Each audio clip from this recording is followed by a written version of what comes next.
गरीब परिस्थितीमध्ये काम करायला वयाची अट नसते बरं का. तर बघा हा लहान मुलगा एवढा लहान असून सुद्धा काम करतोय. तर रामकृष्ण हरी मंडळी, आज जायचं होतं आपल्याला कीर्तनाला. ते गाव कोणते माहिती का? तर मोहपुरी तालुका घनसावंगी जिल्हा जालना या ठिकाणी.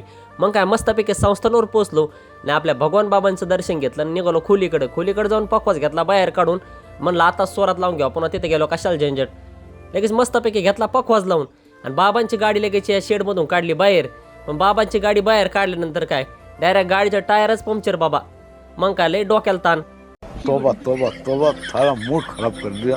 मला लगेच कृष्ण महाराजांना आम्ही काय घेतलं लगेच टायर दुसरं बाहेर काढून आणि काय आपले हत्यारे घेतले हातात. लगेच कृष्ण महाराजांनी घार घार घार घार करीत लगेच काय स्टेपनी टायर केलं वर आणि लगेच दुसरं टायर घेतलं बसवून. आणि लगेच आपण सुद्धा आपला पकवास घेतला आणि घेतला गाडीमध्ये टाकून. कारण तिथं गेल्यानंतर काय दुसऱ्याच्या पकवासाचा भरोशा बसून चालत नाही ना. लगेच पकवास गाडीत टाकला आणि लगेच आम्ही निघलो पुढच्या प्रवासाला संस्थानवरून बाहेर.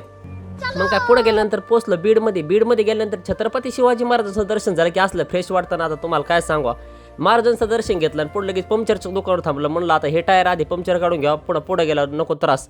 लगेच टायर पंक्चर टाकलं, पंक्चर काढून घेतलं आणि लगेच आम्ही निघलो आता घनसावंगीच्या दिशेने. आणि ते आम्ही पोहोचलो बरं का मोहपुरी या गावामधील. तिथे लगेच तिथल्या माता भगिनींनी घेतलं बाबांचं औषण करून. आणि लगेच आम्हाला आता लई भुका लागले तर मग काय लगेच जेवायला बसलोत. जेवायला आपलं वैभव महाराजांच्या घरी होतं ना. मग काय पदार्थ गुलाबजामुन आणि त्यांनी विशेष नव्हतं बघा. लगेच मस्तपैकी जेवण झाल्यानंतर बाबांचं झालं या ठिकाणी स्वागत. डायरेक्ट तोफान हे मोठ्याले फाटे केला. लगेच आम्ही पोहोचलो बरं का मंडपामध्ये. आणि आज आपल्या गुरुवारी अतुल बाबांचं स्वागत म्हणजे काय विषय का.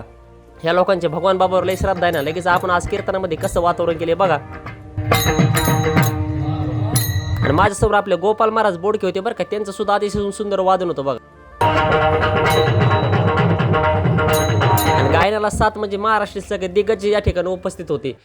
कारण सगळे गायकच या गावामधील होते ना. प्रकाश महाराज नागरेन ते ना. आज काय विशेष नव्हता बघा. हे लगेच मस्त कीर्तन उरकून आम्ही निघलो आता आपल्या गावच्या दिशेने. रामकृष्ण हरी.